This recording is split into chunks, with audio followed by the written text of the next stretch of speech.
দেওবন্দি ভাইরা আমাকে দাওয়াত দিয়েছিল মুর্শিদাবাদের জলঙ্গি বাগমারা নাম গ্রামটা। কি নাম বললাম? বাগমারা। জানি না তারা কোনদিন হয়তো বাঘ মেরেছিল, সেখানে মরদ আছে হয়তো, মাশাআল্লাহ। ওই গ্রামে আল্লাহ বরকত দেখতে, সেখানে বেরেলভিরা তাকে দাওয়াত দিয়েছে, আর দেওবন্দিরা আমাকে দাওয়াত দিয়েছে। আমাকে বললে, হুজুর জানেন তো মুক্তির যুগের আছে, আমি তোরা আসমান থেকে কোনো মালকে নিয়ে আমার অসুবিধা নাই, তার আছে নাকি তাকে জিজ্ঞেস কর। কথাটা বুঝতে পারেন?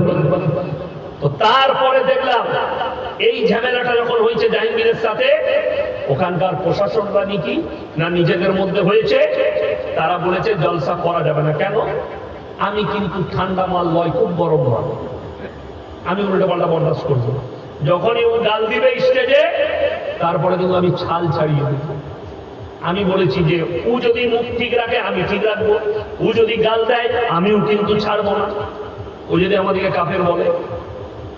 যাই হোক, কথা হয়ে গেছে, সব হয়ে গেছে, ডেট হয়ে গেল 1 মাস পরে। এই কদিন আগে আমাকে ফোন করে বলে জলসাটা করা যাবে। আমার কাছে মোবাইলে রেকর্ডিং আছে, দুজনার যে মৌলবি দাওয়াত করেছিল তার কমিটির একটা ছেলে, তো ক্যান্সেল হয়ে গেছে। গত 3 দিন আগে দেখলাম এই মুক্তি যুগের এত বড় মিথ্যাবাদী হয় এরা, বলছে ইয়াসিন আমার ভয়ে জলসা ক্যান্সেল করেছে। কত বড় মিথ্যাবাদী! আমি ক্যামেরা আছে দায়িত্ব নিয়ে বলছি, শেখ আছে, আলেমরা আছে, আপনারা সাক্ষী আছেন। যদি ওই বাঘ মারার লোককে বলবো মুক্তি যুগের বাপের যদি হিম্মত থাকে তোমরা জলসাটা করো, আমি দায়িত্ব নিয়ে এখানে সাক্ষী রেখে আল্লাহর কসম খেয়ে বলছি আমি ওখানে পৌঁছাবো। ওর যতগুলো বাপ আছে সব নিয়ে এসো, আমি একা থাকবো, আমার হয়ে কেউ যাবে না, খালি শ্রোতাগুলো থাকলেই হবে। ওর কত বড় হিম্মত আছে দেখবো।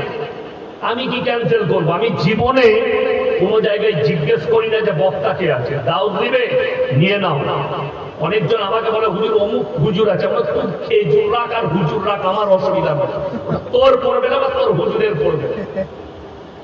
হাওড়া জেলা এক জায়গায় জলসা করতে গেছি, বাড়ি থেকে বেরিয়ে গেছে আসরের পরে, একজন ফুরফুরার হুজুর সাহেব জিজ্ঞেস করেছে কে আছে, তো ওরা বলেছে কমিটির ছেলে, বর্ধমানের ইয়াসিন হুজুর আছে। বলছে গ্রামের লোক তো সব কাফের হয়ে যাবে, ওকে দাও দিয়েছ, যা বুঝে করবো। তারা বলছে এই বছরে কাফের হয়, সামনে বছরে আপনাকে ডেকে কলম করবো, আপনি আসেন না, তাকে মানা করে দিয়েছে। আমি গিয়ে জলসা করে আমি বললাম ভাই আমার কোনো অসুবিধা নেই, বিশ্বাস করুন আজ পর্যন্ত কেউ কি গালি দিই নাই। আমার এই মোবাইলটা কোনো ছাত্র যদি আমাদের হয়, আহলে হাদিস মাদ্রাসায় কত ভালো ভালো ছাত্র আছে না? নাই? আমাকে ভালোবাসে না? একটা প্রমাণ দেখতো বেরেলিরা, যাদের মৌলবি কটাকে আমাদের ছাত্ররা গাল দিচ্ছে মাহবুব তুলে, আর তাদের মৌলবিরা মাহবুব তুলে গাল দিচ্ছে ফোনে, প্রমাণ মোবাইল দেখলে বুঝতে পারবে মাহবুব তুলে গাল দিচ্ছে। আল্লাহ হেফাজত করুক এই কমকে এদের কাছ থেকে।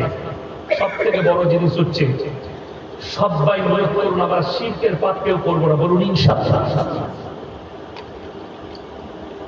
মারাত্মক।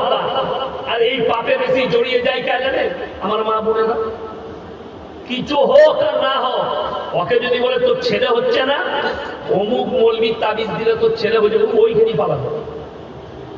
ঠিক বললাম না?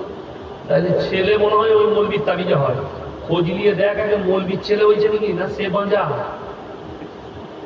ছেলে যদি মৌলবির তাবিজে হতো, আমাদের দ্বারা হতো, কোরআন তো মিথ্যা হয়ে যেত। তাহলে কেন? সূরা আল ইমরান প্রথম পৃষ্ঠা, ওয়াল্লাযী ইউসাউমিরুকুম ফিল আরহামি কাইফা ইয়াশা লা ইলাহা ইল্লা হুয়াল আজিজুল হাকীম। হে আমার নবী, পৃথিবীর মানুষকে বলে দাও, মায়ের গর্ভে যে বাচ্চা হয়, বাচ্চা দান করি আমি আল্লাহ, আমার ইচ্ছা মতো বাচ্চা দান করি, আমি কারোর পরামর্শে কাজ করি না। বলুন সুবহানাল্লাহ। তাহলে আপনি কার কাছে ছেলে চাইছেন? কার জন্য ছেলে বলছেন? আপনি আল্লাহর কাছে চান। ভালো মন্দ কার কাছে চাইবেন? সকলে বলুন।